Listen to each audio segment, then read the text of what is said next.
Galaxy This Morning Live, co-sponsor Goodwill Finance Limited, financing for success since 1995. Associate sponsor Everest Bank Limited, Digu, Darilo र विश्वासिलो. Nepal Wool House, Bhotahiti, Asan, Kathmandu.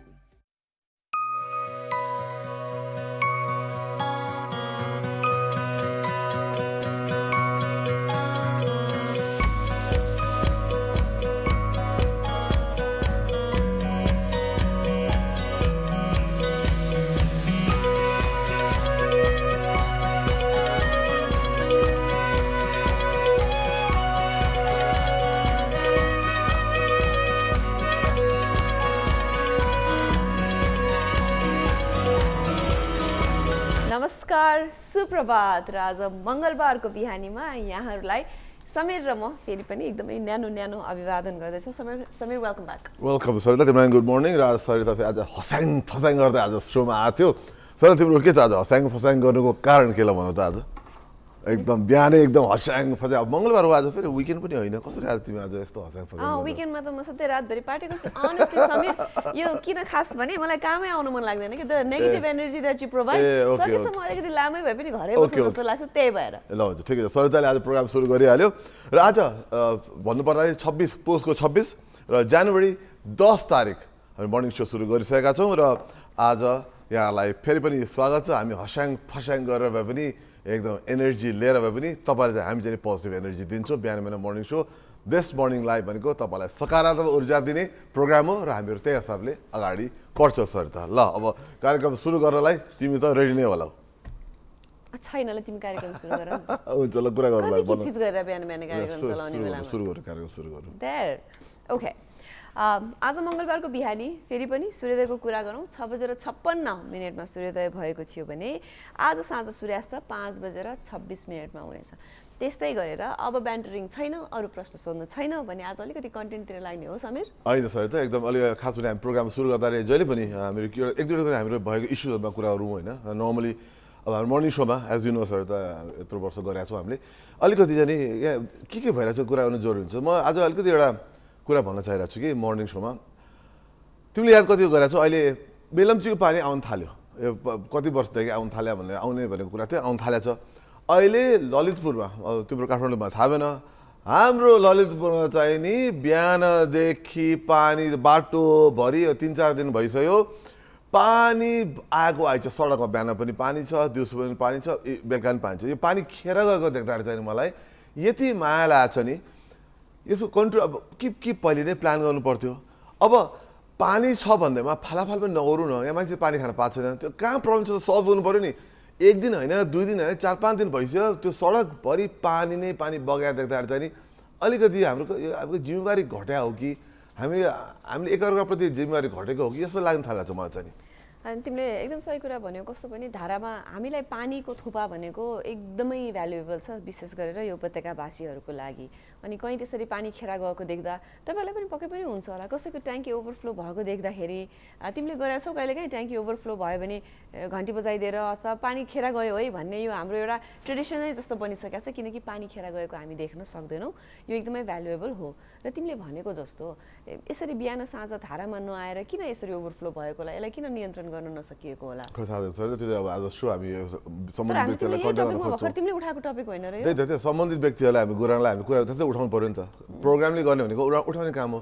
So हामीले चाहिँ के त भनेर चाहिँ तपाईँ सम्बन्धित व्यक्तिहरू जसले हेरिरहनु भएको छ, तपाईँ यसमा जोडिनु भएको छ भने, अथवा तपाईँ पनि एउटा जो पनि हामी सबै चेतनशील नागरिक हो, हामीले यो कुरा भने सम्बन्धित निकायलाई कन्ट्याक्ट गरौँ, फोन गरौँ, इमेल गरौँ, अथवा सामाजिक सञ्जालमा लेखिदिउँ कि कहाँ समस्या छ भनेर। जस्तो मलाई थाहा हुँदैन कि उदाहरणलाई कहाँबाट पानी निक्लिरहेको छ मलाई थाहा हुँदैन, त मैले देखेको गरेर चाहिँ बाटोमा पानी भइरहेको छ भने चाहिँ जसले जस्तो याद गर्नुभएको छ, तपाईँले आफ्नो घर छिमेकमा याद गर्नुभएको छ नि, हुनसक्छ खानेपानी विभागलाई कन्ट्याक्ट गर्न सक्नुहुन्छ अथवा मन्त्रालयलाई कन्ट्याक्ट गर्न सक्नुहुन्छ। समस्याको हल चाहिँ नि खोज्नु पऱ्यो र हामीले देखेको कुरा चाहिँ बोल्नु चाहिँ पऱ्यो। र आज हामीहरू चाहिँ तपाईँलाई यो कुरा चाहिँ मलाई एकदमै भन्न मन थियो। यो भइसक्यो 4-5 दिन भइसक्यो, म त रोकेला भनेर प्रब्लम सल्भ होला भनेको सल्भै भइरहेको छैन। त्यसले गर्दा आज बाध्यवश भएर तपाईँहरूलाई हामी यो कुरा भन्दैछौँ। होइन फेरि कस्तो पनि हुन्छ भने दैनिकी सवारी साधन आवत जावत गर्नलाई पनि यतिकै पनि काठमाडौँको बाटाहरू धुलामे अथवा धुलो भइरहेका हुन्छन् अनि पानी हुनासाथ त्यहाँ यति धेरै हिलो हुन्छ मोटर फस्ने यावत कुराहरू हुन्छन्। अब हाम्रै कामको बाहिर पनि हुन त यो मेलम्चीको पाइप फुटेर त होइन होला समीर, तर हेर न असारको बेला जस्तो छ बाटोमा काममा आउन कति मुस्किल छ। आई डोन्ट नो यो अब पानी अब यसलाई सम्बन्धित निकायलाई कसरी हामीले कन्सल्ट गर्ने कन्ट्याक्ट गर्ने के गर्ने त? अब हुन्छ हामीहरू खानेपानी विभागलाई नै अब हामी के भन्छ खानेपानी विभागलाई सम्पर्क गरौँ। अब समस्या कहाँ छ त्यो चाहिँ सल्भ चाहिँ गर्नु पऱ्यो कि पानी यसरी खेर चाहिँ फाल्नु हुँदैन भन्दै आज अलिकति म सरी त अब वेदरको अलिकति म भनिदिइहाल्छु। आज वेदर तपाईँले कतिको याद गर्नुभएको छ यो वेदर यसपालि तिमीले कति याद गर्छ अलिकति न्यानो भएको जस्तो फिल भएको छ है। अब दिउँसो पनि हिजो काठमाडौँको तापक्रम हिजो काठमाडौँ कुरा पर्दाखेरि पाहाडमा र काठमाडौँमा चाहिँ नि औसतभन्दा माथि देखाएको छ 20 भन्दा माथि 21-22 नै पुगेको छ भने तराईमा शीतलहर फेरि व्यापक छ अहिले। तर यो राम्रो कुरा अवश्य नै होइन किन अब मौसमी अब यो जुन उतार चढाव छ यति व्यापक चाहिँ हुनुपर्ने हो। तर पनि अब हामी आशा गरौँ फेरि सामान्य रूपमा फेरि तापक्रम फेरि ब्याक टु नर्मल आउँछ र हामीले जाडोलाई जाडो फिल गरौँ न। जाडोमा गऱ्यो भने त मजा आएन नि। हामीले फिल गर्छु भनेर भएन, जाडोमा जाडो हुनु पर्यो, जाडोमा न्यानो हुँदा जाडो फिल गर्न पाइएन। तर फेरि पनि अब यो माघको जाडो आउला पनि, माघे झरी भएपछि चिसो होला पनि, तर यो चिसो र अहिलेको प्रदूषणबाट हामीले जोगिनुपर्ने एकदमै छ। तिमीले भनि नै हाल्यौ तराईमा शीतलहर अलिकति स्केरी डेडली नै पनि हुन्छ। तर यसलाई अलिकति हामीले पूर्व तयारी मात्रै गऱ्यौँ भने पनि त्यो ज्यान जोखिममा पर्ने मृत्यु हुने दरलाई चाहिँ हामीले पक्कै पनि घटाउन चाहिँ सकिन्छ।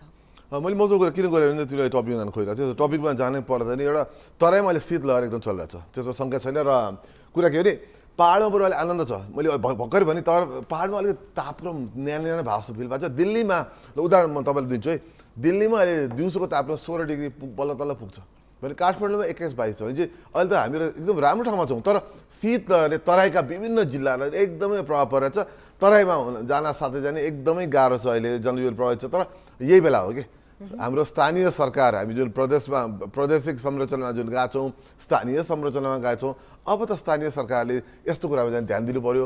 जहाँ गाह्रो छ कम्बल दिएर हुन्छ कि कहीँ बस्ने ठाउँ उपलब्ध गराएर हुन्छ कि जस मान्छेहरूलाई बाहिर चिसोमा उत्रिनु पर्ने अवस्था चाहिँ नि सृजना गर्न भएन।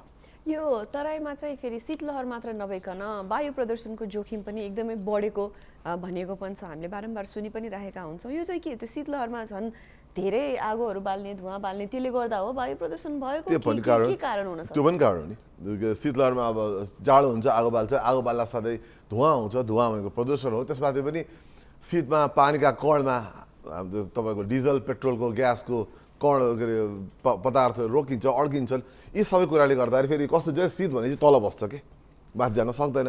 भने एकदमै डरलाग्दो अवस्था छ।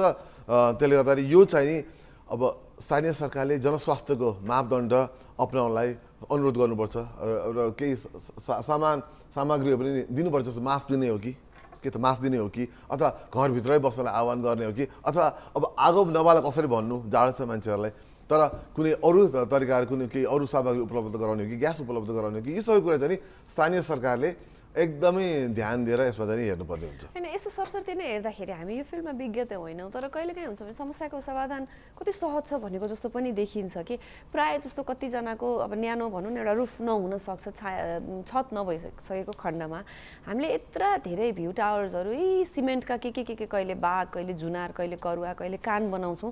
यी पैसाहरू फेरि स्थानीय निकायसँग बजेट पनि भएकै हुन्छ। एउटा एकमुष्ट सेल्टर जस्तो जाडोको बेलाको लागि भनेर बनाउँदाखेरि के त्यो अलिकति सकिँदैन थियो होला, त्यो गाह्रो हुन्थ्यो होला? त गर्ने भने जीवन गर्न सकिन्छ, नगर्ने गर्न सकिन्न। हाम्रो काम भन्दिने हो। र मुख्य कुरा के भन्दाखेरि अहिलेको हाम्रो फोकस भनेको हाम्रो अहिले एकदमै ध्यान भनेको नागरिकलाई सहज बनाउने। अहिलेको जुन निर्वाचित सांसदहरू छन्, जो निर्वाचित प्रतिनिधिहरू छन्, उहाँहरूको काम भनेको तपाईँ तराईबाट हुन्छ कि पहाडबाट हुन्छ कि कहाँबाट हुन्छ, आफ्नो क्षेत्रलाई रिप्रेजेन्ट प्रतिनिधित्व तपाईँले जहाँ गर्नुभएको छ त्यहाँको नागरिकलाई सहज बनाउने काम हो। र अहिले एकदमै जरुरी चाहिँ तराई प्रदेशबाट जुन चुनेर आउनु भएको छ, जो संसदमा हुनुहुन्छ, उहाँहरूले चाहिँ नि आफ्नो नागरिकलाई आफ्नो समुदायलाई हेर्नुपर्ने छ र अप्ठ्यारो बेलामा उहाँहरूले दुःखमा चाहिँ अलिकति केही समस्याको हल गर्ने समाधानका उपायहरू चाहिँ दिनु एकदम जरुरी। फेरि नेताहरू भनौँ न यो मात्रै त समय होइन 5 वर्षपछि फेरि उहाँहरूलाई चुनिनु छ र नेपाली जनता यति ज्ञानी यति सोझा यति मायालु छन् नि सानो एउटा केही काम गरिदिनु भयो भने पनि देखिने अप्रिसिएट गर्ने गरिन्छ त्यसमाथि हेर्नु अब अहिलेकै नेताहरूलाई हामीले त भनिराख्नु नपर्ला उहाँहरूले डिजिटल प्लेटफर्महरू सामाजिक सञ्जालहरू यति युज गर्नुहुन्छ आफ्नो प्रचार गर्नलाई भने कुनै पनि एउटा सानो काम गरियो भने त्यो काम देखिन्छ पनि वाइ पाइन्छ पनि यसले जनताको पनि भलो हुने जाडोमा न्यानो एउटा सेल्टरहरू पनि पाइने अनि तपाईँलाई पनि अर्को कार्यकालको लागि पनि फाइदा हुने यसमा त के भन्छ सुनमा सुगन्ध जित नै जित भएन र भने एकदम भयो र आज म कतै लाउन खोज्दैछु भन्दा आज संसदको कुरा छ अब अब जुन निर्वाचित प्रधानमन्त्री हुनुहुन्छ उहाँले आज विश्वासको मत लिने दिन अब आज हुँदैछ संसद चलिरहेछ हिउँदे संसद चलिरहेछ र संसद चुनावपछिको यो पहिलो संसद सुरु भयो भन्ने कुरा हामी सबैलाई भनिसकेका छौँ र अब आज त्यही संसदहरू जसलाई चुनेर नागरिकले पठाए संसद भवनमा उहाँहरू लगायत सबैजना मिलेर एकमत भएर अब देशलाई अगाडि लग्नको लागि काम गर्ने दिन आयो अब आज प्रधानमन्त्रीको लागि नो अब्जेक्सन छ विश्वासको एउटा कन्फिडेन्स भोट अफ कन्फिडेन्स जुन छ त्यो दिन सक्छन् कि सक्दैनन् सांसदहरूले र प्रधानमन्त्रीजीले लिन सक्नुहुन्छ कि सक्नुहुन्न भन्ने कुरा आज थाहा हुन्छ फेरि पनि विगतमा हामीले देखेका पनि हौँ कि 6 महिना 9 महिनामा प्रधानमन्त्री चेन्ज भइरहेको त्यसले गर्दा सबैभन्दा मर्कामा परेको भनेको राज्य नै हो तर अहिले भने कम्तीमा 2 वर्ष एउटै प्रधानमन्त्रीको नेतृत्वमा काम होस् भनेर नयाँ संविधानमा पहिलोपटक राखिएको छ यो एउटा एकदमै राम्रो कुरा हो किनकि काम गर्ने मानिसले व्यक्तिले पनि काम गरेर देखाउन सकिने यो देशको लागि पनि फाइदा फेरि हाम्रो त प्रधानमन्त्री चेन्ज हुन साथ सबै मन्त्रीमण्डल सबै विदेशमा गएका विशिष्ट औदाका व्यक्तिहरू सबै चेन्ज हुने हुनाले जहिले पनि राज्यलाई भार पर्थ्यो त्यही भएर यो कुरा एउटा राम्रो कुरा छ अब अहिले आउनुभएका प्रधानमन्त्री विश्वासको मत प्राप्त गर्न सकेर 2 वर्ष बस्नुहुन्छ होला भन्ने कुरा अब आज टुङ्गो लाग्छ भन्न पायो त त्यसमै हामी लाग्नु पर्यो त्यो आज विश्वास मत लिने हो र आज पाउनुभयो भने 2 वर्षलाई चाहिँ फेरि त्यसमा फेरि अब अर्को अविश्वासको प्रस्ताव राख्नु मिल्दैन त्यसले गर्दा 2 वर्षलाई चाहिँ उहाँहरू आफ्नो काममा आफ्नो पदमा कायम हुन पाउनुहुन्छ प्रधानमन्त्री त्यसले गर्दाखेरि जे भयो नि म चाहिँ मेरो व्यक्तिगत धारणा के छ भने यदि यसरी भयो भने कमसेकम एउटा स्थायित्व चाहिँ पाओस् सरकारले काम गर्ने एउटा माहौल चाहिएको छ हामीलाई यो यसरी हरेक 9 महिना प्रधानमन्त्री परिवर्तन हुने जुन पहिलेको पुरानो परिपाटी छ त्यो चाहिँ रोकिन्छ त्यसले जुन संविधानले पनि त्यो हक अधिकार दिएको छ त्यसले गर्दा चाहिँ हामीले आशा गर्छौँ आज के निर्णय होस् जसले गर्दा चाहिँ जो हुन्छ ऊ लामो समयसम्म बसेर काम गर्न पाओस् र हाम्रो शुभकामना पनि छ सबै संसदहरूलाई कि यो काम गर्नमा उहाँहरू आज सफल हुनुहुन्छ भन्दै अहिले एउटा छोटो ब्रेकमा जाने बेला भएको छ हामी ब्रेकमा जान्छौँ ब्रेकपछि अरू कुराकानी लिएर तपाईँको सामु आउँछौँ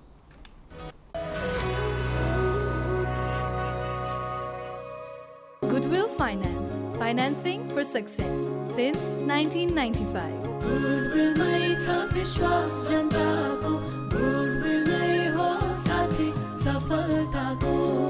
Goodwill Finance, financing for success since 1995.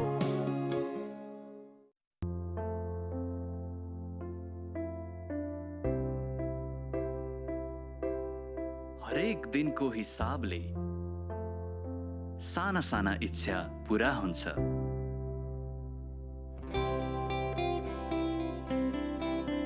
आफ्नो मेहनतको कमाई र सोचले ठूला ठूला सपना साकार हुन्छ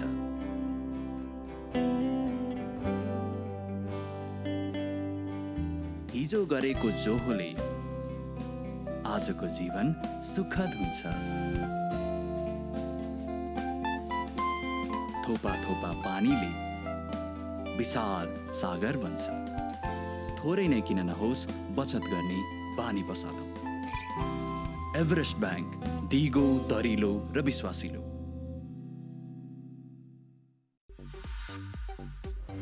Galaxy This Morning Live co-sponsor Goodwill Finance Limited, financing for success since 1995. Associate sponsor Everest Bank Limited, Digu, Darilo र विश्वासिलो नेपाल उल हाउस भोटाहिटी असन काठमाडौँ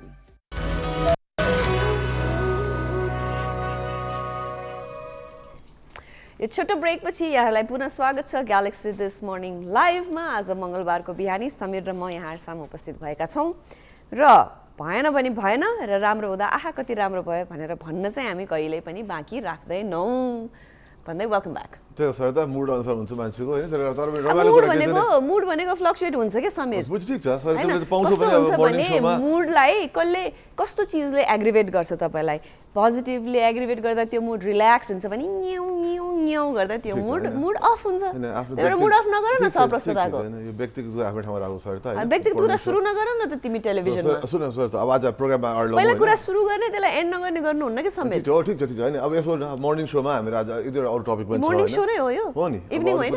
तिमी त विकेन्डमा कहाँ विकेन्ड पनि होइन अहिले भन्थ्यो मलाई त इभिनिङ शो जस्तो लागिरहेछ। ठिक छ सर त यो सबै कुराहरुलाई अब आज हाम्रो टपिकमा जाउँ सर त तिम्रो आज अरु कुरा हामी पछि बिहान सिन गर्नु छैछ र आज अलिकति एउटा कुरा हैन के लाइभ टेलिभिजनको मजा के हो भने everything happens in front of a camera in front of live television. ठिक छ अब आज हाम्रो अर्को टपिक पनि छ दर्शकहरूले हामीलाई अलमलमा के कुरा गरिरहेको छ भनेर अहिले अलिकति चिकित्सकहरूमा अलिकति एउटा कुरा उक्टेको छ। त्यो कुरा के भन्दाखेरि डक्टर चिकित्सकहरू बिचमा अथवा स्वास्थ्य कर्मीहरू बिचमा डक्टर कसले लेख्ने कसले नलेख्ने भनेर यो टपिक चाहिँ अहिले अलिकति व्यापकता पाएको छ। आज अलिकति यसमा हामी कुरा गर्छौँ किनभने फेरि न्युज अगाडि हाम्रो समय छैन र यो चिकित्सकको नाम अगाडि डक्टर र ब्राकेटमा एमइडी मेड लेख्ने बारेमा कुराकानी सुरु भएको छ।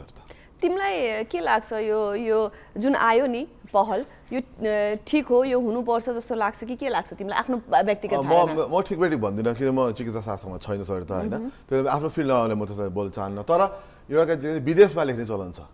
विदेशमा लेख्ने चलन छ त्यसले चाहिँ के गराउँछ भने क्लिनिसियन्सलाई एक्चुअल उपचार मात्र होइन औषधि प्रिस्क्राइब गर्ने जुन पेसा छ त्यो क्लिनिसियनहरूको पेसा हो।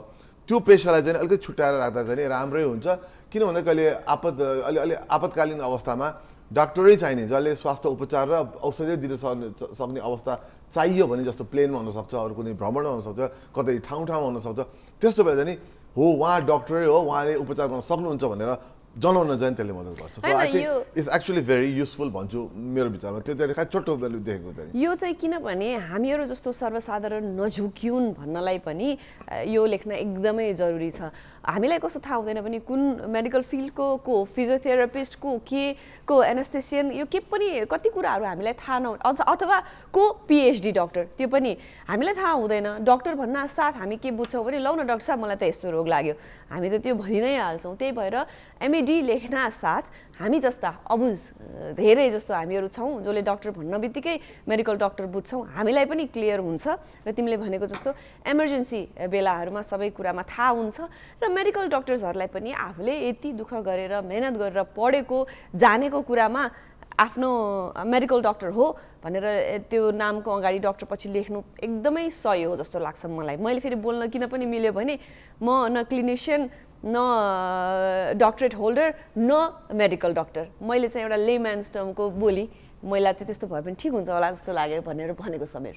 अब यो एउटा फिजियोथेरापिस्ट भन्ने हुनुहुन्छ अब फिजियोथेरापिस्ट हुन्छ आई टेक्निसियन हुनुहुन्छ होइन अल्ट्रासाउन्ड रेडियोग्राफर सबै हुनुहुन्छ सबै स्वास्थ्य क्षेत्रमै काम गर्ने उहाँको आफ्नो विज्ञता छ आफ्नो स्पेसलिटी छ तर एक्चुअल बिरामी हेर्ने बिरामी समग्रमा बिरामी हेरेर औषधि प्रिस्क्राइब गर्न सक्ने चाहिँ मेडिकल डक्टर नै हो। त्यसले गर्दाखेरि यो कुरा चाहिँ महत्त्व छ मेडिकल डक्टरहरूले चिनाउनु जरुरी छ भन्ने कुरा चाहिँ त्यसमा कुनै दुई मत नहोला र विदेशमा पनि गरेको हुनाले त्यो पक्कै पनि त्यो यो बहस खासै जरुरी पनि छैन र यो गरिरहेको कुरा हो र यो राम्रो सफलताका साथ नै यो कार्यान्वयन भएको कुरा हुनाले यो कुरा जुन अहिले अगाडि आएको छ त्यसमा सायद हामी धेरैको कुनै अर्को मत नहोला विपरीत मत नहोला र हामीले आशा गर्छौँ यसलाई छिटो गरिस् किनभने यदि तपाईँ उपचारमा संलग्न हुनुहुन्न र तपाईँले आफूलाई डक्टर भनेर मेडिकल डक्टरकै तरिकाले बिरामी जाँच्ने र औषधि उपचारमा लाग्ने तपाईँले गर्नुभएको छ भने फेरि त यहाँ अहिले अब चाहिँ 3 वर्ष जेल सजाय र 30,000 जरिवाना गराउने चाहिँ कुराहरू भएको छन्। त्यही सबै कुराहरू छ। आई थिङ्क समीर यो चाहिँ हाम्रो जस्तो देशमा अझ बढी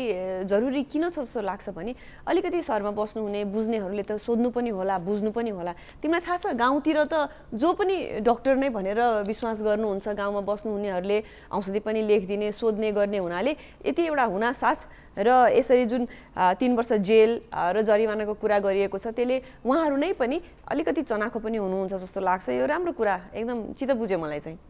ल ठिक छ सर त्यसलाई चित्त बुझेपछि मलाई कहिले काहीँ के कुरा चाहिँ चित्त बुझेको छ गरेको नै ठिक होला र अब अर्को टपिकमा गइहाल्नु आज अब हामी न्युजमा जानु अगाडि एउटा इन्ट्रेस्टिङ कुरा चाहिँ हामी जहिले विकेन्द्रीकरणको कुरा गर्छौँ विकेन्द्रमा जे पनि काठमाडौँ हुनुपर्ने भन्ने कुरा थियो भने अब चाहिँ श्रम स्वीकृति विदेशमा जानलाई तपाईँलाई श्रम स्वीकृति चाहिएको छ भने तपाईँहरू अब विराटनगर र जनकपुरमा पनि गर्न सक्नुहुन्छ त्यो भनेको एकदमै राम्रो कुरा अब त्यसको लागि काठमाडौँ धाइरहनु पर्दैन किनभने श्रममा त धेरैजना विदेश जानुहुन्छ होइन यो एकदमै राम्रो कुरा हो किनकि कहिलेकाहीँ घर छोडेर यहाँ आएर काम गर्न कति गाह्रो हुन्छ उहाँहरूलाई कहाँ बस्ने के गर्ने त्यो अकोमोडेसनकै गाह्रो भइरहेको हुन्छ यसले कति सहज बनाइदिएको छ यस्तो कुराहरू सेयर गर्न पाउँदा हामीलाई एकदमै खुसी पनि लाग्छ तर यसले निरन्तरता चाहिँ पाओस् है फेरि यो काम नभएको कारणले फेरि काठमाडौँ नै धाउनुपर्ने भन्ने कुराहरू चाहिँ पछि गर्न नपरोस् तर यो एउटा एकदमै राम्रो कुरा र यस हिसाबले अब 7वटा प्रदेशमा चाहिँ नि अब हाम्रो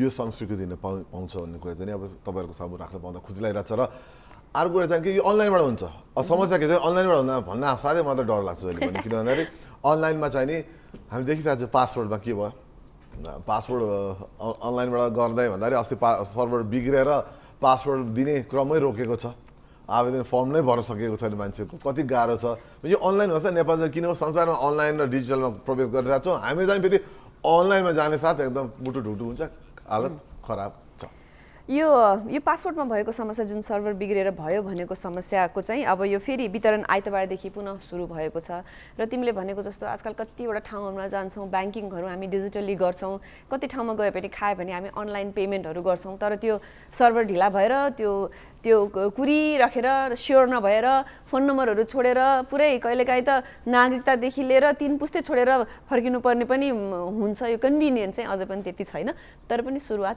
राम्रो हो एकदमै र त्यति भन्दै अब हामीले न्युजमा जाने बेला हुन लागिसकेको छ आजको अतिथि बारेमा के भनिदिनु सर आज हामीसँग न्युज पछि सधैँ जस्तो पाहुनालाई हामीले लिएर आउने क्रममा आज हामीसँग नेपालका लागि अमेरिकी राजदूत एम्बेसेडर डिन रिचर्ड थम्सनलाई लिएर हामी ग्यालेक्सी न्युज पछि यहाँहरू सामु आउनेछौँ र हामीहरू उहाँसँग नेपाल अमेरिकाको बिचको सम्बन्ध बारेमा र उहाँको नयाँ प्लान के छ उहाँले कसरी अगाडि लगाउनुहुन्छ उहाँ नयाँ हुनुहुन्छ त्यसले कि नेपाल कस्तो अनुभव भइरहेको छ यी सबै कुराहरू हामी गर्छौँ उहाँ सर तर अहिले चाहिँ नि ग्यालेक्सी 4K न्युजको बेला भएको छ राजेन्द्र भट्ट रेडी हुनुहुन्छ तम तयार हुनुहुन्छ र उहाँसँग हामीहरू ग्यालेक्सी 4Kमा न्युजमा जान्छौँ र फेरि फिर्ता आउँछौँ हामी अतिथिलाई लिएर 7:30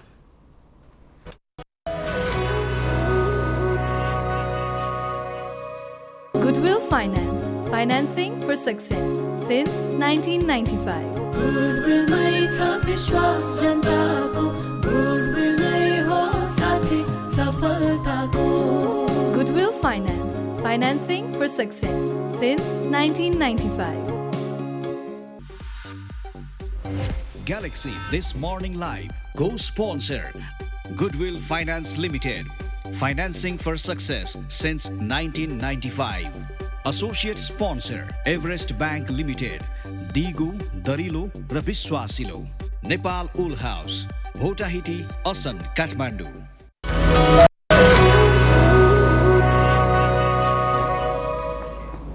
ग्यालेक्सी न्युज र छोटो ब्रेक पछि यहाँलाई पुनः स्वागत छ ग्यालेक्सी दिस मर्निङ लाइभमा अघि न्युजमा जानुभन्दा अगाडि हामीले आजका पाहुनाको बारेमा छोटकरीमा यहाँलाई भनेका थियौँ एकदमै भनेका थियौँ र आज हाम्रो पाहुना हाम्रो सामु आइसक्नु भएको छ आजको विशेष पाहुनाको बारेमा हामीले भन्नुभन्दा पनि हामीले सानो भिडियो इन्ट्रोडक्सन भिडियो तयार पारेको छ त्यो एकचोटि हेरौँ डिन आर थम्सन नेपालका लागि संयुक्त राज्य अमेरिकाका राजदूत हुनुहुन्छ राजदूत थम्सनले मेरील्यान्ड विश्वविद्यालयको स्कुल अफ पब्लिक अफेयर्सबाट पब्लिक म्यानेजमेन्टमा स्नातकोत्तर र युएस नेपाल वार कलेजबाट राष्ट्रिय सुरक्षा अध्ययनमा पनि स्नातकोत्तर गर्नु भएको छ अमेरिकी कूटनीतिमा 25 वर्षभन्दा लामो अनुभव सङ्घालेका राजदूत थम्सन वरिष्ठ परराष्ट्र सेवाका सदस्य हुनुहुन्छ गत कार्तिकमा नेपाल आउनु अघि राजदूत थम्सनले दक्षिण तथा मध्य एसियाली मामिला सम्बन्धी ब्युरोमा कार्यवाहक सहायक मन्त्री र प्रमुख उपसहायक मन्त्रीका रूपमा काम गरी अमेरिकी नीति र यस क्षेत्रका देशहरूसँगको सम्बन्ध लगायतका विषय हेरिसक्नु भएको छ मलेसिया स्थित अमेरिकी दूतावासमा नियोग उपप्रमुख रोमानिया स्थित अमेरिकी दूतावासमा नियोग उपप्रमुख भारतको कोलकातामा अमेरिकी महावाणिज्य दूत र श्रीलङ्काको कोलम्बो स्थित अमेरिकी दूतावासमा आर्थिक तथा वाणिज्य शाखाका प्रमुखका रूपमा समेत काम गरिसकेका थम्सन परराष्ट्र सेवाका क्रममा पाराग्वे र बङ्गलादेश स्थित अमेरिकी दूतावासहरूमा पनि कार्यरत हुनुहुन्थ्यो। तिनै नेपालका लागि अमेरिकी राजदूत डिन आर थम्सन आजको हाम्रो अतिथि हुनुहुन्छ। हो, यिनै नेपालका लागि अमेरिकी राजदूत डिन आर थम्सन आजका हाम्रा पाहुना हुनुहुन्छ। Your Excellency, we welcome you on our show. Surya Samir, thank you for having me on this morning. It's great to be here. Once again, it's amazing to have you on show. And I hear that it's the first morning show that you have joined in Nepal. First morning show. I hope it'll be one of many conversations we'll get to have. We love sharing the story of what we're doing here in Nepal with your viewers and all Nepalis we can reach. Absolutely. Let's get the conversation started then. Please. Now, you've been here for now almost 3 months now, complete, I think. It'll be 3 months this week, and it's been a wonderful introduction. We've had a chance to travel some. We've had a chance to get around a wide swath of Kathmandu Valley. We've had a wonderful introduction. It's a beautiful country, which everyone who lives here knows, and I think most Americans associate, the physical beauty of Nepal with the region. But when you really get to dig in, meet Nepalis, talk about a lot of the great work that's going on here, it's been really exciting, and it's at a very consequential time for both of our countries. So I'm really pleased to be here. Absolutely. Thank you. It's just the beginning of your tenure. I mean, you still have a lot of time to get to know Nepal and Nepali. But during these 3 months, and recently you have visited a few places, what is it that strikes out about Nepal and Nepali? Something that you remember? Well, first and foremost, let me say, in traveling to the Karnali province, Lumbini province, we've been to Birendranagar, we've been to numerous villages in those areas, then over to Nepalganj with the border with India. We have met so many people working on so many incredible projects. Just a tremendous resiliency of society here that we've found. Nepal faces challenges on many, many fronts, but everybody is working hard to make a better 21st century Nepal. And we're just really pleased to be able to partner with so many interesting, fascinating people who are doing such great work. And you are here now. I mean, as you just mentioned, it's been 3 months now, and you have many months ahead of you. So, what would be your what are your agendas that you kind of have identified for this tenure? Sure. First off, I have 3 sort of overarching to-do items, Okay. right? Which is first and foremost, I want to get around. I want to listen. I want to hear from Nepalis about what's going on in their communities. I want to hear what their concerns are. I want to understand the country as best I can. And this is critically important, because the other thing I need to do is opportunities like this, to come and talk about what the United States is trying to do in Nepal and how our partnership is moving the ball forward for both of our great countries. And then finally, there's a lot of actions that need to be taken in my role as ambassador. We're doing so many interesting things right now. The MCC project is at a very important phase. USAID has just signed a new $659 million agreement with Nepal to work in many incredible areas. We're looking to bring Peace Corps volunteers back to the country after the COVID hiatus. And our Development Finance Corporation is working on close to $200 million in investments in the country to help bolster small and medium-sized enterprises, including small and medium-sized enterprises run by women. So we're very excited about the prospects of what's going on right now. Listening to it, we are also excited as well. And you have worked with a lot of South Asian countries in the past. When you look at Nepal, we consider ourselves as a developing country. How do you see Nepal, and what are the chances of our growth in the days to come with the hard-hit economy, COVID, and earthquake being our friend lately? Look, I think all the countries of the world are really facing a tough economic situation right now. Some of that is brought on by external events. We all know about the challenges in Europe right now, and Russia's invasion of Ukraine, what that's done to world agricultural markets, supply chains, everything else. We're all coming out of COVID. None of these things have been beneficial for the economies. But again, getting back to that question of resilience, we're very focused right now on trying to figure out where can we make a difference in helping Nepal and Nepalis move forward. And so, you know, we feel strongly focusing on economic growth activities, focusing on projects and programs that will bring good, solid jobs to Nepal. Nepal sends a lot of its talent overseas right now. By necessity, I'm sure, but we'd love to see more opportunities for young Nepalis here in Nepal, and we think there's exciting opportunities on many different fronts to do that. Like, you know, USAID has been a very good friend of Nepal. I mean, USAID, you know, supports Over a lot 60 years now. It's Absolutely, phenomenal. Yeah. So, it's already done a lot of good work. So, what are your thoughts on, you know, what more could be done in the different sectors, education, health, you know, infrastructure, besides MCC? Where would how would you align USAID support with the development support that U.S. government is giving for Nepal in the coming days? It's a great question because we are doing so many different things in so many different areas. One of the challenges is definitely keeping things aligned and making sure we're being complementary, not redundant. We also work with a lot of our development partners to make sure that the work we all do is complementary to one another. Speaking about USAID in particular, of course you're very familiar with a lot of the historical great work that's gone on here in the areas of health, in the areas of nutrition, the areas of agriculture, and that work will continue. But we're also now expanding into focusing on things like climate change mitigation, especially for mountainous regions. We're looking at opportunities where we can work on economic growth activities, helping increase Nepal's competitiveness in the trade world, where they, we feel strongly that Nepal has a great opportunity to really build its investment and business climate in such a way that it can attract more foreign direct investment, it can attract more business to the country. And this, we think, will pay a lot of long-term dividends. You then combine that with the investments being made by DFC, with big infrastructure projects like what MCC is doing, as well as what other of Nepal's partner countries are doing. And we think that's a real catalyst for great change and great momentum moving forward. Usually I think it comes, I think every citizen of a country think it likewise. When we talk about aids or grants any country gives to any country, they think that it's not as beneficial to the country who is getting the grant. We've heard this in the past also. Is that true?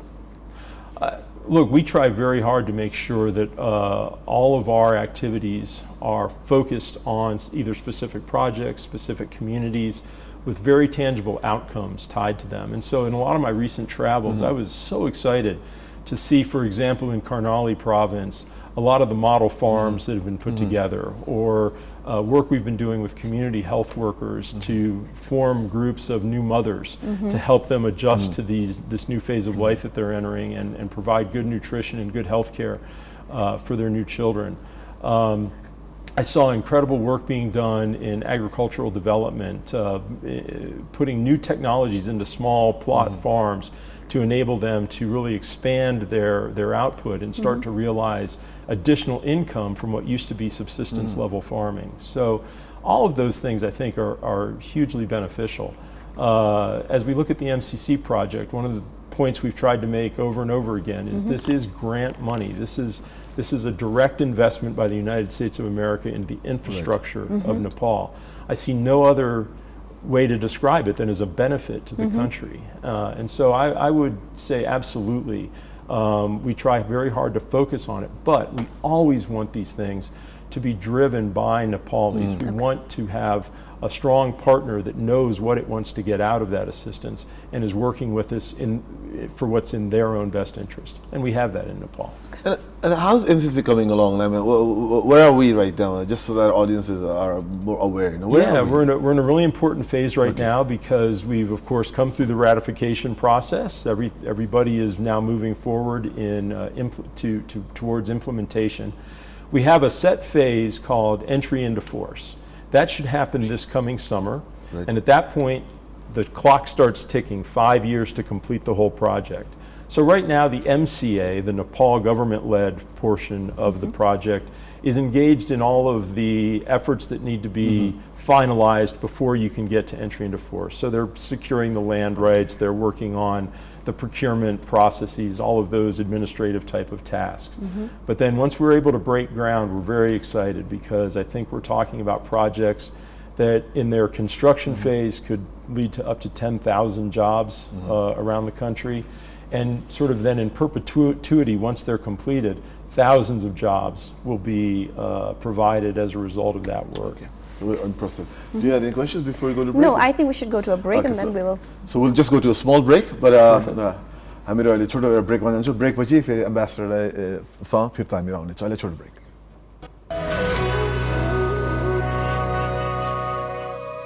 थोरै नै किन नहोस् बचत गर्ने बानी बसालौँ. Everest bank. Goodwill Finance, financing for success since 1995. Goodwill मै छ विश्वास जनताको, Goodwill नै हो साथी सफलताको. Goodwill Finance, financing for success since 1995. Galaxy This Morning Live, co-sponsor Goodwill Finance Limited, financing for success since 1995. Associate sponsor Everest Bank Limited, Digu, Darilo र विश्वासिलो. Nepal Wool House, Bhotahiti, Asan, Kathmandu.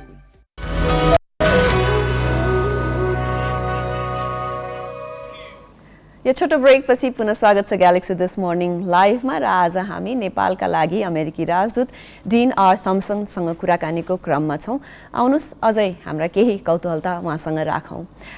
Your Excellency, you know, as you mentioned, this is the starting of your tenure and the agendas that you were going to work on. But from your visit to these different places in Nepal, as you mentioned, Karnali, what do you think Nepali people's expectation is from their new ambassador? It's a great question. I mean, one of the things I'm hearing is about the relationships that have come from well before I arrived, right? The fact that we've had over 4,000 Peace Corps volunteers in the country. I meet so many Nepalis who tell me, oh, you know, my teacher from Iowa who was here back in 1977 and we're still in touch. And I love hearing these stories, right? Because this is about the people-to-people connections that have endured for so long. Another thing that we hear a lot about, I think one issue people aren't always aware of, Nepal on a per capita basis has the second largest number of foreign students in the United States. So we've got these great ties with our universities and colleges in the United States and students who've either gone to the US and are working and then coming back or bringing investment back to the country after they've had a chance to spend some time in the US. I love seeing how those ties develop, and we'd love to look for ways to develop them even further. The other thing that I've had a chance to do is work with the U.S. Embassy has a youth council, and we've had over 2,600 applicants for these 50 slots that we have each year for this. And they're working on really exciting projects like building democracy, fighting disinformation, helping people understand their rights, working with vulnerable communities to pursue their rights and ideas as they move forward. Working on climate change. These are young people in their 20s, early 30s who are just really ready to make a difference in Nepal, and we're so happy to be able to partner with them. So I hear about these things everywhere I go, and I just get more and more excited about the prospects of what we're going to be able to do together. Your Excellency, you mentioned climate change, and it's a big issue for Nepal because Nepal is one of the top-ranked countries which is going to have a negative impact of climate change. What would, how would the USA, how would the USA be able to support our initiatives to tackle climate change in the country? Well, I'm glad you asked about it, because just in the last 10 days or so, I had an opportunity to go up to the Everest region to see the Himalayas themselves. We saw your tweets. Oh, right. And I heard from pilots and other people who are spending a lot of time on the tourist industry up there, how the climate has changed the landscape, has changed the way things appear and look, and is going to make a difference to how those communities up there are able to continue to sustain themselves.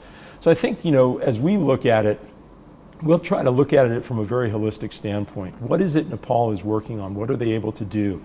We've encouraged Nepal to be part of the Global Methane Pledge, to look at how they can be involved in many of the international organizations that are fighting climate change. And then specifically through USAID and other programs that we have here, we look at what are some of the mitigating things that we have to take into account. We understand we hope globally we're going to be able to make progress on things that keep temperatures down and keep climate change at bay. At the same time, we know the climate is changing. And so we need to help farmers. We need to help people in the tourism industry. We need to help people who are affected by this. I think we all saw a recent article that the Washington Post did about returning workers and some of the health effects that seem to be tied to the climate itself. So, I think there's a lot that we can do together. I think we need to keep working on it, and we need to really focus on the science and understand what is happening so that the steps we take will be beneficial to everyone. We did talk about this, but if I need to ask you something not as ambassador to Nepal, but as a person, if Nepali citizens want to know their new ambassador of United States to Nepal, how would you describe him as a person? Well, okay, that's good. That's always going to be a hard question. How do you describe yourself? You'd be much better off asking my wife or my children probably what they think. Look, I feel like I'm someone who's pretty open to new relationships with people, to understanding and trying to better understand what they're about. I really care about the work that we do. I've been committed to diplomacy for 25 years.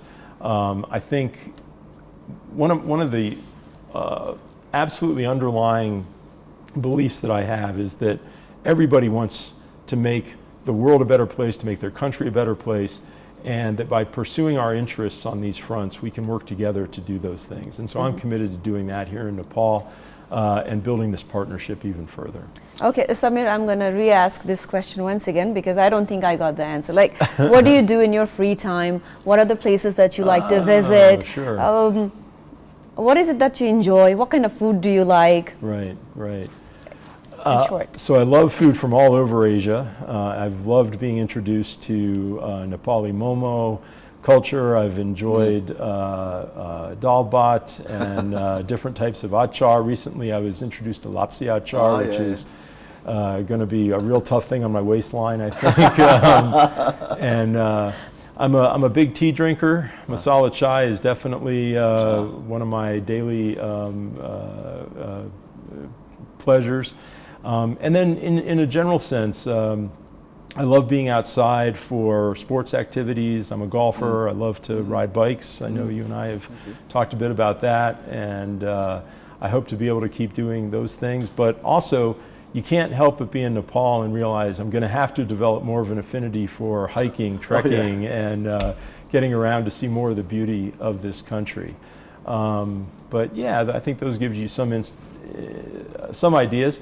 I mentioned my wife and children. I'm also a new grandfather, so that's a very exciting factor in our lives right now as well. Now, coming back to your diplomatic career now, now we know you as a person. Like you said, your career has spanned 25 years in the diplomacy already. How do you think that has shaped you as a person?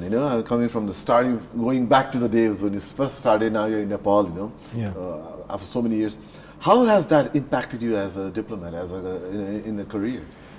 It's a great question. My father was involved in international work, not as a diplomat, but he was part of the founding organization of Peace Corps back in the 60s, worked in Africa on Peace Corps related issues.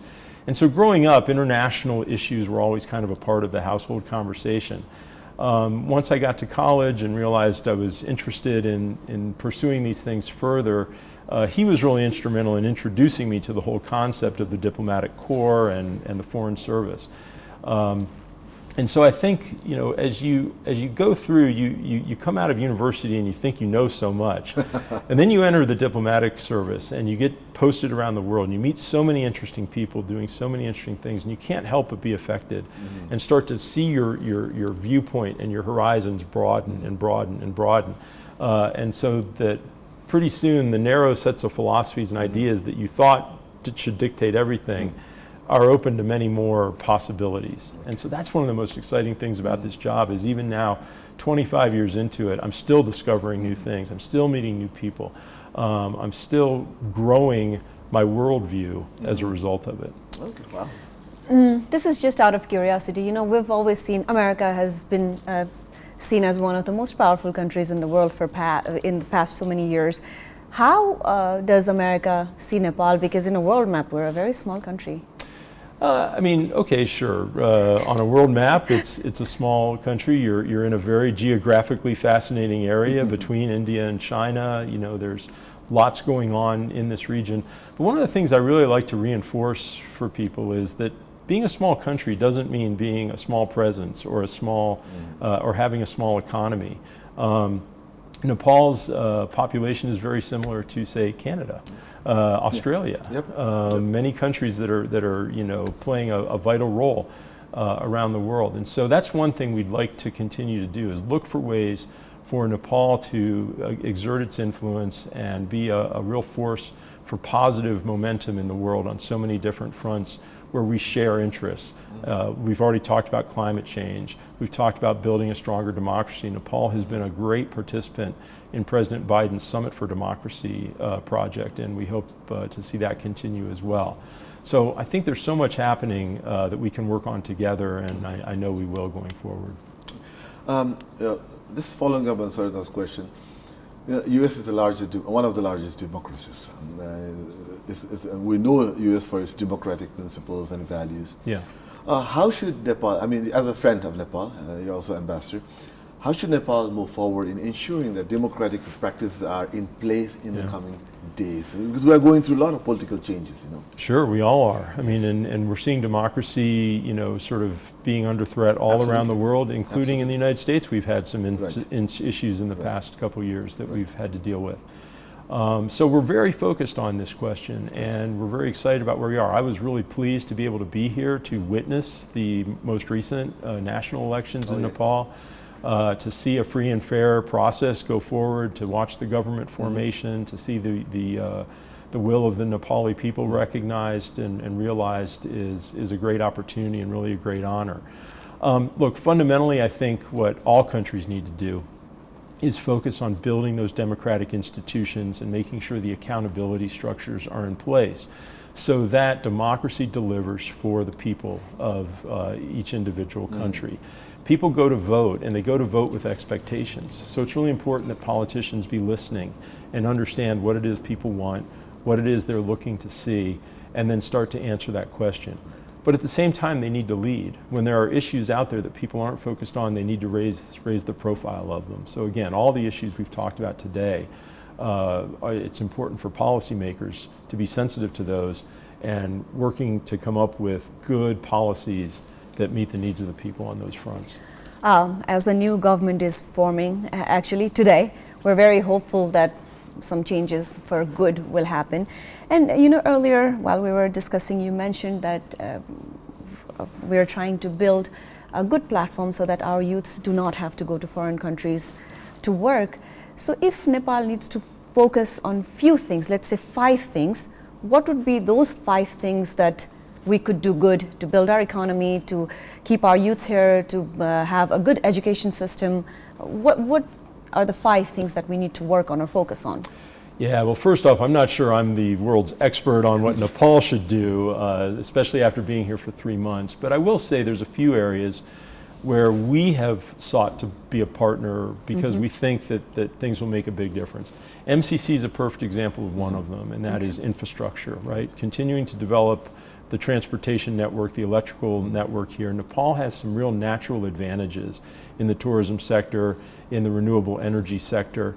And so to realize those, building out that infrastructure in transportation and energy is going to be really critical.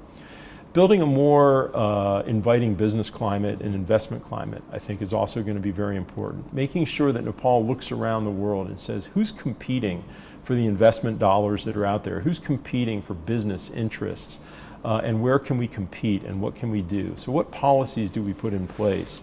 You know, are your tax structures competitive? Are your regulatory, are the rules that you've put in place conducive to good companies coming in and investing in the country?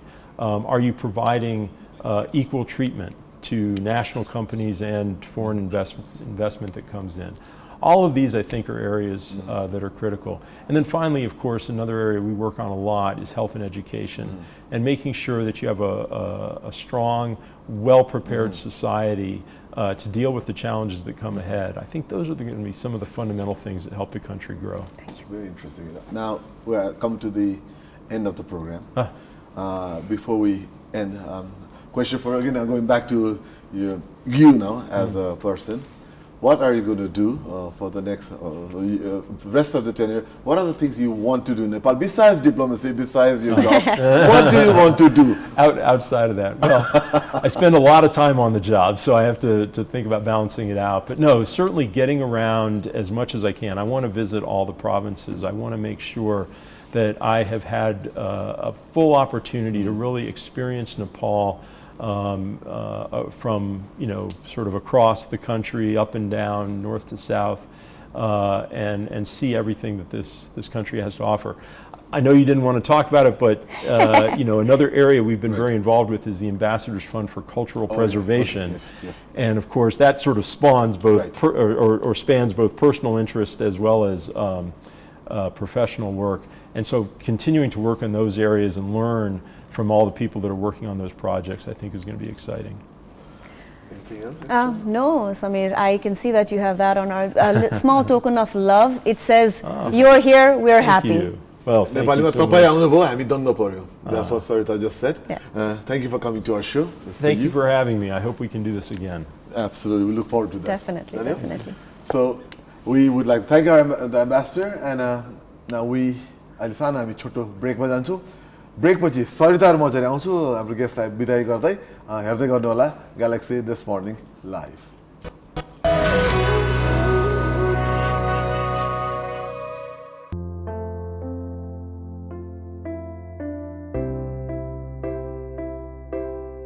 हरेक दिनको हिसाबले साना साना इच्छा पूरा हुन्छ.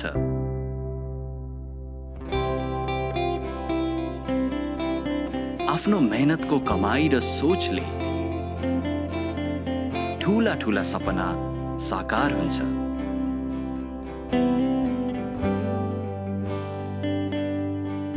हिजो गरेको जोहोले आजको जीवन सुखद हुन्छ. थोपा थोपा पानीले विशाल सागर बन्छ. थोरै नै किन नहोस् बचत गर्ने बानी बसालौं. एभरेस्ट बैंक, दिगो, दरिलो र विश्वासिलो. Goodwill Finance, financing for success since 1995. Goodwill मै छ विश्वास जनताको, Goodwill नै हो साथी सफलताको. Goodwill Finance, financing for success since 1995. Galaxy This Morning Live co-sponsor Goodwill Finance Limited, financing for success since 1995. Associate sponsor Everest Bank Limited, Digu, Darilo र विश्वासिलो. Nepal Wool House, Bhotahiti, Asan, Kathmandu.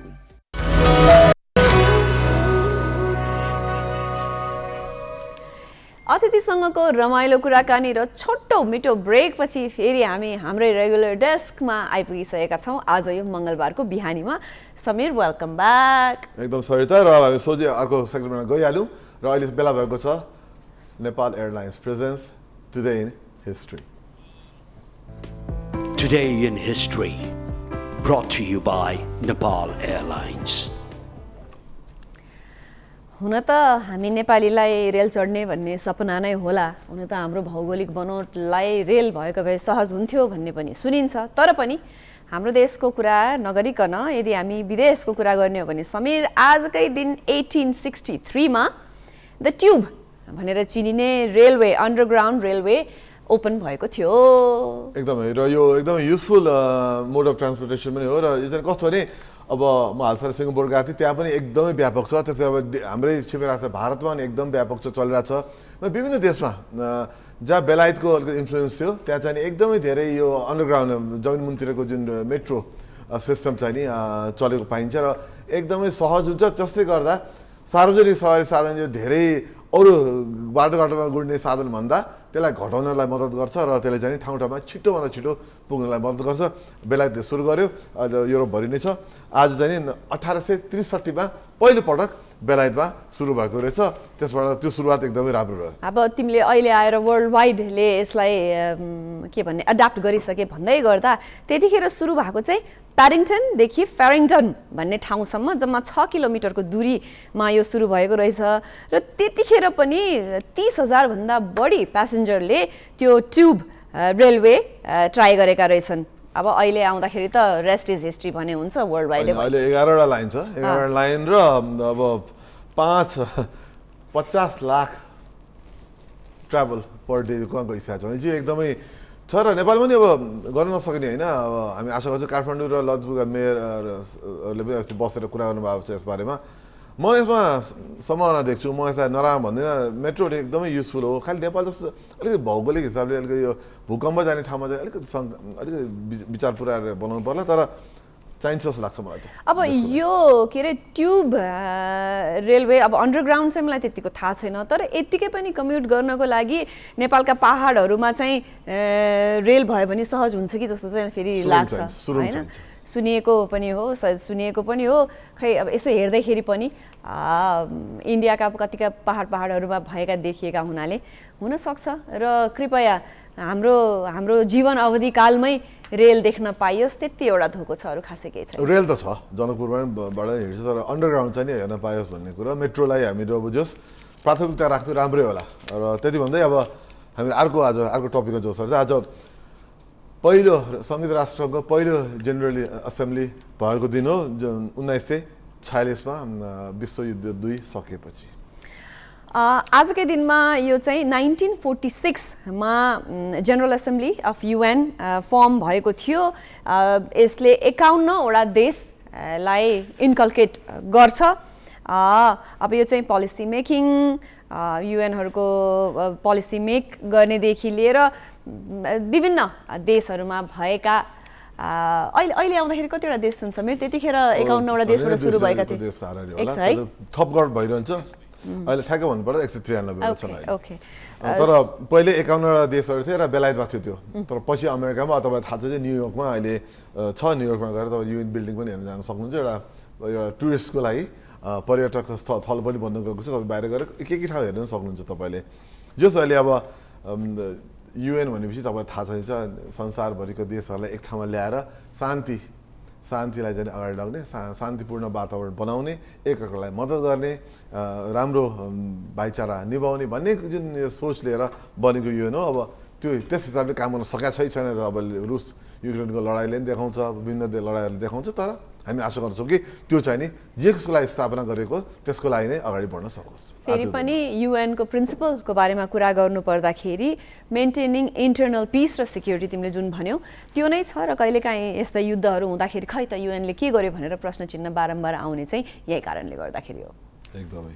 र त्यहाँबाट संसारभरिको विभिन्न कुरा मिलाउने कुरा गर्दा गर्दा आज फेरि हामीहरू बेलायतमै फिर्ता गरेको छौँ। आज हाम्रो एकदम बेलायतसँग जोडिएको छ। 3 न्युजमा अहिले भर्खर भएको कुरामा बेलायत जोडिएको छ है। र यो चियाको कुरा, चिया पिउने सभ्यता कहाँबाट सुरु भयो होला जस्तो लाग्छ यहाँहरूलाई? थाहा भने सायद चीनबाटै हुनुपर्ने हो कि जस्तो लाग्छ। चीनमा धेरै चियाबाट सुरु भएको देश हो। त्यसपछि चीनबाट चिया हुँदै गएर विभिन्न देशमा गयो। इन्डिया, बेलायतले त्यसलाई व्यापक चाहिँ बनायो। आई थिङ्क बेलायतमा फेरि यो भारतमा उहाँहरूले शासन गर्दाखेरि त्यहाँबाट गयो जस्तो लाग्छ पछि चाहिँ। अब अहिले बेलायतमा एकदमै अहिले के भन्ने इन्डियन आसाम टी भनेर बेलायतमा लगेर गइएको चाहिँ 1839मा थियो। चियाको कल्चर त अब अहिले आएर वर्ल्ड वाइडै भयो। हुन पनि हामीलाई त चियाको कल्चर भने कि भारतीय र नेपाली जस्तो लाग्छ, तर त्यो ट्रु चाहिँ होइन।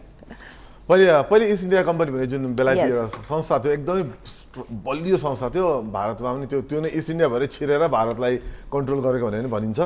त्यसले चाइनाबाट त्यो कम्पनीले चाइनाबाट किन्थ्यो चिया। पछि अब असमबाट लिन थाल्यो र पछि त त्यो चिया भारतबाटको लागेको चियालाई चाहिँ उसले व्यापक दार्जिलिङ चियाको लागि चाहिँ नाम दार्जिलिङ चिया फेमस बनाउने बेलायतले हो भारतले भन्दा पनि बेलायतले बनाइदियो त्यसपछि अब अहिले आएर त अब दार्जिलिङ चिया एकदम पपुलर छ श्रीलङ्काको चिया पनि एकदम पपुलर छ नेपाली चिया पनि पपुलर छ जस बेलायतमा चाहिँ त्यसले व्यापकता पायो हामी एक हिसाबले 18 को एरा 19 को एरामा बसिसकेपछि अब अहिले चाहिँ हिस्ट्रीमा त्यति धेरै टाढा होइन 2008 को कुरा हामी गर्न गइरहेका छौँ यो हामी सबैलाई पनि थाहा भएको थियो यो भारतले एउटा सबैजना आम मानिस कमन मानिसले अफोर्ड गर्न सक्ने भनेर एउटा मोटर बनाएको थियो न्यानो भनेर चाहिँ टाटा ग्रुपले निकालेको थियो टाटा न्यानो भनेर त्यो एकदम पपुलर पनि भयो धेरै सडकहरूमा पनि देखिए तर त्यसले निरन्तरता भने पाउन सकेन त्यो टाटा न्यानोको किन आज कुरा भइरहेको छ भने यो 2008 मा सबैभन्दा सस्तो र जसले पनि अफोर्ड गर्न सक्ने मोटरको रूपमा आएको थियो एकदम 1 लाख भारूमा पाइन्थ्यो सबभन्दा सस्तो जसले आम नागरिक आम भारतीय नागरिकले गाडी किन्ने एउटा जुन इच्छा थियो जुन चाहना थियो त्यो पाओस् भनेर रतन टाटाले त्यो उहाँको सोच थियो उहाँले लन्च पनि गराउनु भयो र चल्यो केही समय चल्यो पनि त त्यसमा विभिन्न समस्या आए र इन्जिनमै आगो बल्ने समस्या चाहिँ एकदम व्यापक भइछ नि सिक्युरिटी हिसाबले र सुरक्षा हिसाबले त्यो एकदमै राम्रो देखिएन त्यही हो सस्तो बनाउने क्रममा धेरै कुरामा कम्प्रोमाइज गर्नु पऱ्यो मोटरसाइकलभन्दा सस्तो भयो बेसिकली भनेपछि त्यस हिसाबले चाहिँ नि एकदमै मोटरसाइकलकै हाराहारीमा भयो पैसा र केही राम्रो मोटरसाइकलहरू त सस्तै भयो र त्यसले चाहिँ नि समस्या आएपछि नि टाटा न्यानो अहिले चल्दैन त्यो बनाउन छोड्यो सन् 2020 देखि हो कि 2020 देखि चाहिँ त्यो बनाउन छोड्यो नेपालमा देखिन्छ त्यो अहिले पनि त्यो देखिन्छ हैन तर तिमीले भनेको जस्तो कस्तो भने बेसिकली एउटा मोटर चढ्ने चाहना एउटा घर बनाउने चाहना आई थिंक यो ह्युमन नेचरै हो सबैजनाको हुन्छ र सर्वसाधारण आम इन्डियन सिटिजनले चाहिँ चढ्न पाउन् मोटरसाइकल स्कुटर जसले अफोर्ड गर्न सक्छ उसले पनि मोटर अफोर्ड गर्न सकोस् भन्ने हिसाबले यो बनेको थियो तर तिमीले भनेको जस्तो सबै चिज सधैँ सक्सेसफुल हुँदैन हुन त वर्षौं सक्सेसफुल भएका फोर्ड कम्पनी त बन्द हुँदै रहेछ हैन भनेपछि टाटाको यो एउटा न्यानो चाहिँ एउटा फेलियरको रूपमा देखियो 2020 मा बन्द भयो यसले चाहिँ मोटरसाइकल चालकहरूलाई र त्यो बेला तत्कालीन मोटरसाइकल चालकहरूलाई र स्कुटी चालकहरूलाई चाहिँ नि एक किसिमले नै गाडीको सोख पुरा गर्नको लागि बनाइएको गाडी थियो भनेपछि आम नागरिकलाई भने बनाएको जस पुरा हुन सकेन रतन टाटाको त्यो एउटा सपना त्यसपछि चाहिँ अब अहिले त त्यो गाडी भन्न छोडेको छ अब तपाईसँग त्यो गाडी छ भने त्यसको पार्ट पूर्जा पाउनु हुन्न होला तपाईले सबै चाहना सपना सबैको पुरा हुँदैन कोहीको त जीवनभरको सपना पुरा हुँदैन रतन टाटाको हकमा कुरा गर्नुपर्दा त धेरै सपना मध्येका एउटा सानो चिज मात्रै पुरा नभएको जस्तो देखियो यो हिस्ट्री हेर्दाखेरि फेरि पनि टाटा अहिले आएर एकदम झन् पावरफुल इलेक्ट्रिक भेहिकलमा पनि एकदमै राम्रो गर्दै गइरहेको छ तर पनि टाटाको यो टाटा न्यानोको हिस्ट्रीको कुराकानी गर्नुपर्दाखेरि अहिले हामीले यो कुरा उठाएका एकदमै र अहिले बेला भएको छ एउटा छोटो ब्रेकपछि हामीहरू स्पोर्ट्स लिएर आउँछौँ आज एकदम क्रिकेटका खेलकुदका समाचार छ क्रिकेट फुटबल सबैका समाचार छ अहिलेलाई छोटो brake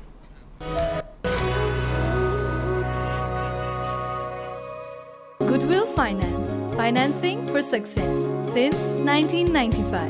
Goodwill mai cha vishwas janta ko Goodwill nai ho sathi safalta ko Goodwill Finance, financing for success since 1995. Galaxy This Morning Live co-sponsor Goodwill Finance Limited. Financing for success since 1995. Associate sponsor Everest Bank Limited. Digu, Darilo र विश्वासिलो. Nepal Wool House. Bhotahiti, Asan, Kathmandu.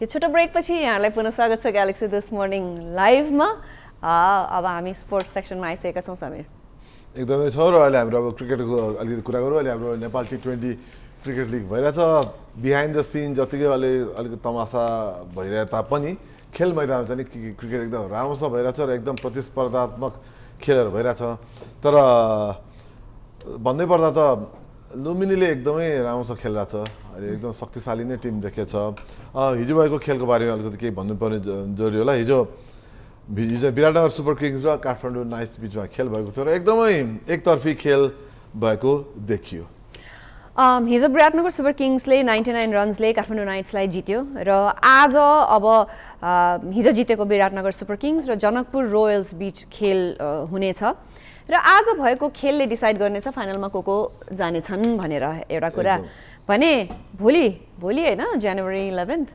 भोलि चाहिँ final खेल छ। मैले बुझिहाल्छ Lumbini all stars already फाइनलमा पुगिसकेको छ र आजको खेलबाट चाहिँ निर्धारण हुन्छ को फाइनलमा पुग्छ भनेर। हिजोको खेलमा अलिकति भन्नुपर्दा चाहिँ मैले भनिहालेँ एकतर्फी थियो। इन्ट्रेस्टिङ कसरी भन्दाखेरि जुन विराटनगरले पहिलो ब्याटिङ गरेर 182 रन हान्न सफल भयो 6 विकेटको गुमाएर र तर काठमाडौँले जहाँ मात्र 83 रन बनाउन सफल भयो भने चाहिँ एकदम मैले भनिहालेँ एकतर्फीहरूको यस्तो नराम्रो हार हात पार्न बाध्य भयो काठमाडौँ। तर जे भने खेल भने यस्तो कुरा हुन्छ अब आज जितिन्छ भोलि हारिन्छ यस प्रतिस्पर्धात्मक खेलहरू चाहिँ भइरहेको छ। तर सो बेसिकली भोलि लुम्बिनी अल स्टार्स र अब आज विराटनगर सुपर किङ्स र जनकपुर रोयल्समा जसले जित्छ ती दुई बीच भोलि कम्पिटिसन हुने भयो। All the best to the teams remaining भन्दै अब के स्पेनिस लालिगाको बारेमा अलिकति कुराकानी गरौँ। स्पेनिस लालिगामा केही खेलहरू भएका छन् तर हिजो भएको विभिन्न खेलहरूमध्ये हामी सबै खेलबारे भन्दैन कि उल्लेखनीय खेल किनभने अब श्रेणीमा जो अगाडि माथि छ उसलाई भने भन्नुपर्दाखेरि एथलेटिक क्लब र ओसासुनाको खेल भएको थियो हिजो 0-0मा खेल रोकियो र अहिले हामीले कुरा गरिरहेको यो खेल 16औं चरणको खेल हो भने 17औं चरणका खेलहरू चाहिँ आगामी शनिबारदेखि सुरु हुन्छन् र खेल सुरु भएपछि तिमीले भनेको जस्तो अलिकति उल्लेखनीय खेलहरूका अपडेट्सहरू रिजल्ट्सहरू हामीले यहाँहरूलाई लिएर नै हाल्छौँ। र अहिले इङ्ग्लिस एफए क्लब पनि चलिरहेको छ सर। त अहिले एफए क्लब भनेको बेलायतका विभिन्न श्रेणीका खेलहरू विभिन्न डिभिजनका टिमहरू बिचमा प्रतिस्पर्धा हो। यो बेलायतको मात्र युके इङ्ल्यान्डकै मात्र युकेका भनौँ युकेका टिमहरू मिलेर खेल्छन् विभिन्न डिभिजनका। प्रिमियर लिग हुनसक्छ डिभिजन 1 हुनसक्छ विभिन्न हुन्छ र त्यसमा चाहिँ नि के विभिन्न खेलहरू भएका थिए। तर हामीले फेरि पनि केही उल्लेखनीय खेलको नतिजा भन्नुपर्दा चाहिँ नि हिजो अक्सफोर्ड युनाइटेड र आर्सेनलको बिचमा खेल भयो जुन चाहिँ आर्सेनलले 3-0ले जित्न सफल भयो अक्सफोर्ड युनाइटेडको विरुद्ध। र यो उल्लेखनीय खेल किन भयो भने हिजो आर्सेनलले खेलेको थियो त्यही भएर उल्लेखनीय खेलहरू मध्येमैको पनि उल्लेखनीय खेलको स्पोर्ट्स त्यसमाथि आर्सेनलले 3 गोल हानेको हुनाले चाहिँ अहिले हामीले उल्लेख गरिरहेका हौँ समीर। किनभने अब आर्सेनल प्रिमियर लिगमा अहिले शीर्ष स्थानमा छ जसरी एथलेटिकको क्लब पनि शीर्ष श्रेणीहरूमै मध्यमै पर्छ टप 5 मा छ। त्यसरी भने उल्लेखनीय हामी चाहिँ नि सकेसम्म टप 5 भएका टिमहरूलाई टप 4 भएका टिमहरूको खेललाई बढी हामीहरू प्राथमिकता दिने हुनाले जस्तो अस्ति चाहिँ आर्सेनल र के अरे म्यान्चेस्टर सिटी र चेल्सीको बिचमा भयो। म्यान्चेस्टर सिटी अब दोस्रो है तेस्रोमा छ भने हामी जहिले नै अहिले पहिलोमा के को छ रे फेरि एकचोटि रिट्रेट गरेर र तर जस हामीले श्रेणी हिसाबले टप 4 लाई नै गर्ने गराएको छ सर। त just pulling your leg Sameer. अब हामी एकैछिन एएफएल कपतिर लागौँ। हिजो यो आज हुने खेलको हामीले यहाँलाई अपडेट्स दिँदैछौँ। आज राति भन्ने कि बिहान भन्ने 1:15 बजे बिहान म्यान्चेस्टर युनाइटेड भर्सेस चार्ल्टनको खेल रहेको छ भने त्यस्तै गरेर त्यही समयमा फेरि न्युक्यासल भर्सेस लेस्टर सिटीको पनि खेल रहेको छ। यसको रिजल्ट हामी यहाँलाई भोलि बताउने नै छौँ। एकदमै र प्रतिस्पर्धात्मक हुन्छ। मैले फेरि अहिले भनिहालेँ हामीले यो विभिन्न इङ्ल्यान्डका विभिन्न टोलीहरूको बिचमा खेल हो। कम्पिटिसन एकदम हाई हुन्छ किनभने दोस्रो डिभिजनकाले पहिलो डिभिजनलाई हराउन सक्छ पहिलो डिभिजनले प्रिमियर लिगलाई हराउन सक्छ भने चाहिँ एकदमै यसले जितिहाल्छ यसले हारिहाल्छ भन्ने नै हुँदैन। प्रिमियर लिगमा एकदमै यसलाई भनौँ न एक्सपेक्ट गर्न सकिँदैन। एक्सपेक्ट द अनएक्सपेक्टेड भन्ने कुरा चाहिँ प्रिमियर लिगमा देखिन्छ। त्यसले गर्दा पनि होला प्रिमियर लिग असाध्यै पपुलर छ। प्रिमियर लिग मात्र इङ्ग्लिसका बेलायतका विभिन्न डिभिजनहरू एकदमै पपुलर हुनुको कारण त्यही हो। जसले पनि कुनै पनि दिन जित्न सक्छ। समीर बिस्तारै हामी कार्यक्रमको अन्त्यतिर त आइपुगिसकेका छौँ। अलिकति समय पनि बाँकी छ। तिमीले अघि के चिज मेन्सन गर्छु भन्दै थियो। Is there anything that you would like to share? छैन मेरो केही पनि छैन। मैले अहिले कहिले के भन्नु सम्झना भएन त हैन मैले खाली भूमिका मात्र बाँधेको तिमीसँग सधैँ केही शेयर गर्ने कुरा हुने भए होइन मैले बिहान गरिसकेँ त। मैले बिहान गर्नुपर्ने कुरा गरिसकेको थिएँ। अहिले मैले बिहान बत्तीको कुरा गरेको थिएँ पानी वेस्ट भएको कुरा गरेको थिएँ त्यही सबै कुरा छ। तर आज सायद अब हामीहरू अब समय भएको हुनाले बरु कोर्टलाई नै अलिकति फोकस गर्नुपर्छ जस्तो लाग्छ। होइन कोर्टलाई फोकस गरौँ। त्यसपछि अब आज फेरि पनि हामीले बिहान कार्यक्रमको सुरुमै भनेका थियौँ कि आज हाम्रो प्रधानमन्त्रीज्यूले विश्वासको मत प्राप्त गर्नुहुने भनेर पनि भनेका छौँ। आज के हुन्छ त्यसको बारेमा हामी सबैजना एक्साइटेड पनि छौँ। त्यसको अपडेट भोलि हामी यहाँलाई दिउँला पनि। तर अहिलेलाई पनि बिस्तारै अब हामी समय चक्रअनुसार चल्ने हो त। एकदमै र म त्यही जान खोजिरहेको छु अहिले बेला भएको छ Matrika eye center presence table quote of the day Quote of the day brought to you by Matrika Eye Center. आजको कोट अफ द डे हामीले अमेरिकी English actually singer song writer producer र एक्टरलाई लिएर आएका छौँ उहाँको नाम हो डेभिड बावी र उहाँले भन्नुभएको कोटेसन हामी यहाँहरूको लागि स्क्रिनमा राखिदिँदैछौँ आज हामी एकदम इङ्ल्यान्डमै भएको छ हाम्रो कार्यक्रममा डेभिड बावी एकदम नाम चलेको सिङ्गर रकस्टार हुनुहुन्थ्यो उहाँको जन्म जनवरी 8 1947 भएको थियो भने उहाँको मृत्यु केही वर्ष अगाडि 6-7 वर्ष अगाडि जनवरीमै 10 उहाँले 2016 उहाँको भएको थियो र उहाँ एकदमै चर्चित एकदमै नै नाम चलेको सिङ्गर उहाँले भन्नुभएको थियो Once you lose that sense of wonder at being alive, you're pretty much on the way out. एकदमै मिठो भनाइ हो यो So basically you are pretty much on your way out भनेको you're pretty much dead भनेको भनेर बुझ्नु पर्यो हैन त समीर हैन जीवन बाँच्न जब छोड्छौं तब जिउनुको खासै भ्यालु भएन भन्न खोजेको हो उहाँले मरेतुल्य भयो भन्न मिलेन त त्यसलाई के रे मरेतुल्य भयो भन्न मिलेन त भन्न सकिन्छ त्यो आफ्नो व्याख्या गर्नुपर्छ तर तिमीले कसरी व्याख्या गर्छौ त्यसलाई हैन हो त्यही त यदि जिउन जान्न छोड्यो जिउन आफूले कसरी जिउने एउटा त्यो नै विचार गर्न छोड्यो भने जीवनको अर्थ नै के छ भने तर मरिहाल्नु पर्छ भने छैन नि त मान्छेहरू बाँचिरहेको छ नि मान्छेहरू दुःखी भएर पनि बाँचिरहेको छन् मान्छेहरू एकदम फ्रस्ट्रेसनमा पनि बाँचिरहेको छन् होइन यी सबै कुरा छन् सरी त तर जीवन जिउनु भनेको चाहिँ त्यो फ्रस्ट्रेसन होइन त्यो दुःखलाई चाहिँ पार गरेर आफ्नो जे छ त्यसलाई फोकस गरेर बाँच्नु पनि त हो नि डेभिड बावीले सायद भन्न खोज्नुमा त्यही नै होला कि जीवनको भ्याल्युलाई बुझौँ कि भ्याल्यु हो त्यसको के हो त मूल्य के हो त्यो बुझ्न सक्ने मान्छेले जीवनको मूल्य जीवनको मूल्य भनेको जिउनु हो हैन जिउनु भनेको आफूले सकेसम्म आफूले गर्न सकेसम्म राम्रोसँग गरेर बाँच्ने हो हैन तर जे छैन जे गुमाए त्यसलाई दुःखी भएर बाँच्नु भनेको त्यो बाँच्नु होइन भनेर उहाँले भन्न खोज्छ सो उहाँको भनाइलाई मैले त्यसरी बुझिसकेँ तिमीले एकदम राम्ररी बुझ्यौ समीर र आज अचम्म के भयो भने तिम्रो बुझाइ र मेरो बुझाइ एकदम मेल खायो तिमीले भनेको कुरा तिमीले यसलाई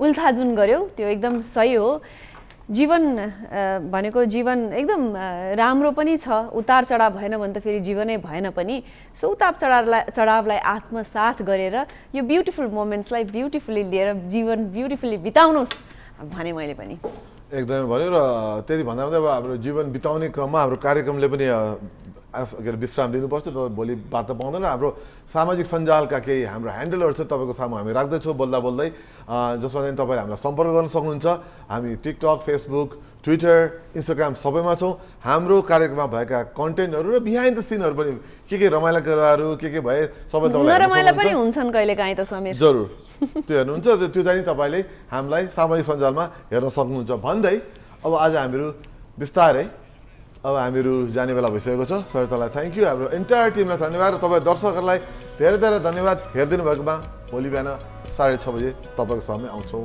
नमस्कार